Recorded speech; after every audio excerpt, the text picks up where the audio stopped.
आज आपकी मुलाकात कराने जा रहे हैं खुरम सलार अवान साहब से। आज अगर मैं इनकी तारीफ़ की बात करूं तो फॉरेनर्स जो हैं वो भी इनके जो पेट्स हैं इनकी ब्रीड करवाई हुई जर्मन शेफर्ड्स जो हैं इनसे एक्सपोर्ट करते हैं। तो आए आपकी गुफ्तगू करवाते हैं खुरम सलार अवान साहब से और जानते हैं बाकी की तमाम तर तफसीलात के कैसे गूबगू ये शौक़ जो है प्रोफेशन में तब्दील हो गया।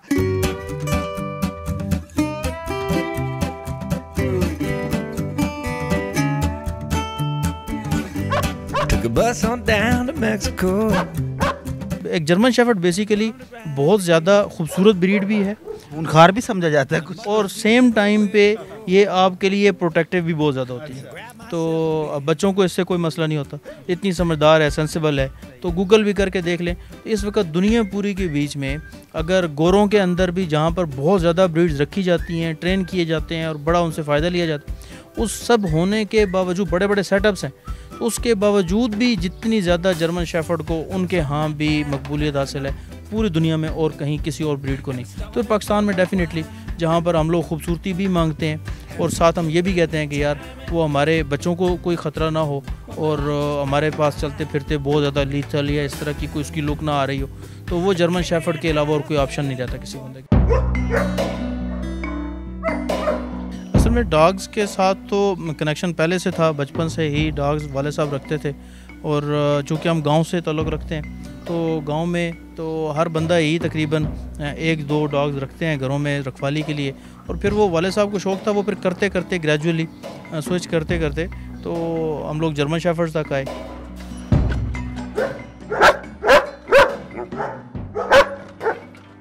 जब सऊदीया से वापस आ रहा था तो उस टाइम पे वहाँ पर भी कुछ दोस्तों से बैठ के बात होती थी, तो मैं कहता था यार जो पाकिस्तान में दिखाई जाती है ना शो क्वालिटी, जिसके सर पे बेचे जाते हैं बच्चे, अगर ऐसी 4-5 फीमेलें रख लेना तो बस फिर कोई मसला नहीं है, क्योंकि फिर इतने एक्सपेंसिव बच्चे भी निकल जाते हैं, ख़र्चे भी निकलते हैं और आपका अपना भी अर्निंग हो जाता है।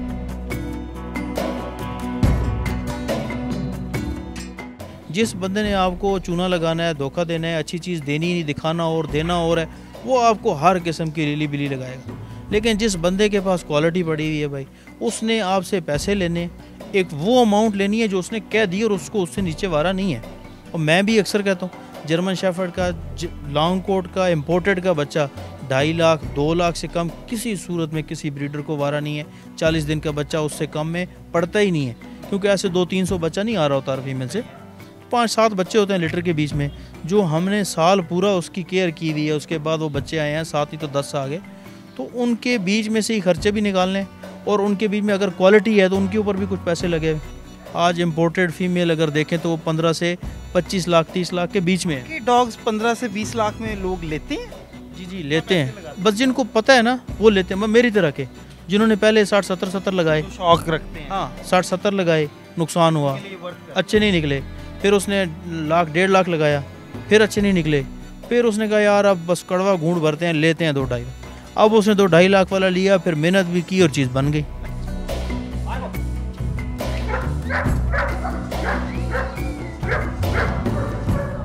आपसे फॉरेनर्स एक्सपोर्ट करा रहे हैं, जबकि देखने में आता है कि पेट्स ले लें, बर्ड्स ले लें, हम वहाँ से इंपोर्ट कर रहे होते हैं, आप एक्सपोर्ट कर रहे हैं यहाँ से। क्या इस लेवल पे पाकिस्तान में रहते हुए क्वालिटी बना लिया आपने? अल्हम्दुलिल्लाह अभी तो खैर बर्ड्स में भी पाकिस्तान से बाहर जा रहे हैं और यकीन माने बहुत खुशी की बात है, बहुत खुशी की बात है। लोग तो पता नहीं क्या क्या बात है, लेकिन मैंने अभी पीछे जो लास्ट मैंने एक्सपोर्ट किया अपना एक पेयर भेजा था, उसकी वीडियोस मेरे GSD पाकिस्तान पर लगी हुई, तो कुछ 10 से ज़्यादा डॉग्स भेज चुका हूँ बाहर। सिर्फ ये है, मैं समझता हूँ कि यार खुदा का वास्ता है 2 नंबरी ना कर, कुछ शॉर्टकट्स ना मारे, जेन्युइनली किसी को अच्छी चीज़ भेज दें। खुदा कसम आपको किसी चीज़ की फिर फिक्र करने की ज़रूरत नहीं। एक्सपोर्ट लेवल पे आने पे कितना टाइम लग गया? यार टाइम तो खैर मुझे 6 साल लग गए, लेकिन हाँ इस लेवल पे आने में लग गए। लेकिन इसके पीछे मैं समझता हूँ इन 6 साल में जितना नुकसान हुआ है वो कोई किसी बंदे को नहीं पता। लोग तो सिर्फ ये देखते हैं कि आज इतने की इसकी सेल हो रही है, लेकिन मैंने इम्पोर्टेड भी मैंने ले के और वो मेरे पास एक्सपायर हुई हैं। एक्सपीरियंस नहीं, नुकसान भी हो जाता है, नुकसान हो जाता है डेफिनेटली, जिंदा चीज़ें हैं किसी वक्त भी तो लाइव एनिमल है। हाँ लाइव है, लेकिन ये ना कि एक्सपेंसिव भी बहुत है। अब ये भी नहीं है 10-12 लाख की, आज से 3 साल पहले मेरी फीमेलें मरी जिनकी आज वर्थ कम से कम 30-35 लाख के डॉलर का रेट चूँकि ऊपर चला गया, तो नुकसान भी होता है। लेकिन मैं इसीलिए कहता हूँ, को बहुत सारे बंदे कहते हैं हम करना चाहते हैं, तो मैं उन्हें यही कहता हूँ यार पहले किसी भी काम को अगर बगैर सीखे करोगे नुकसान करो। एक आध फीमेल या एक पपी रखें, आपको उसके साथ साथ चलते चलते समझ आएगी कि इसको रखना कैसे। फिर एक के बाद 2 कर लें, 2 के बाद बेशक 8 कर लें, लेकिन कम से कम टाइम दें इस काम को, पहले सीखें कि ये है क्या।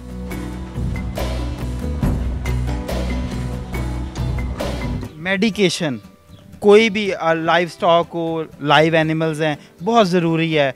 वेट हायर किया हुआ है या खुद ही सर खपाते रहते हैं?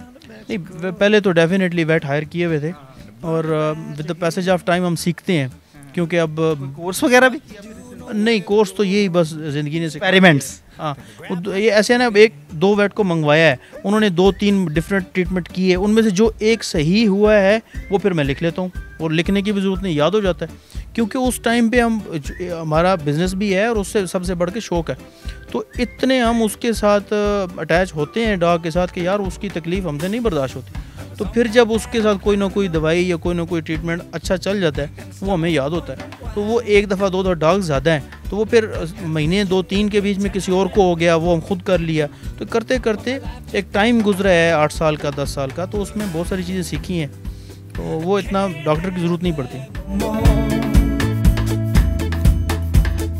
यार अगर एक जनरल बात की जाए तो डॉग से रिलेटेड चूँकि बात हो रही है, तो मैं समझता हूँ कि किसी भी डॉग को बाय कर लेना, पपी को बाय कर लेना कोई ऐसी मुश्किल बात नहीं है, बंदे कर लेते। लेकिन मेरे ख्याल में कि बहुत ज़रूरी है कि आपको उसकी कीपिंग का पता हो, आपको उसके रखे जाने के तरीक़ेकार का पता हो, उसकी बीमारियों का पता हो, और उसको आप कीपिंग करें उस तरीके से जिस तरीके से उस ब्रीड को रखा जाना चाहिए।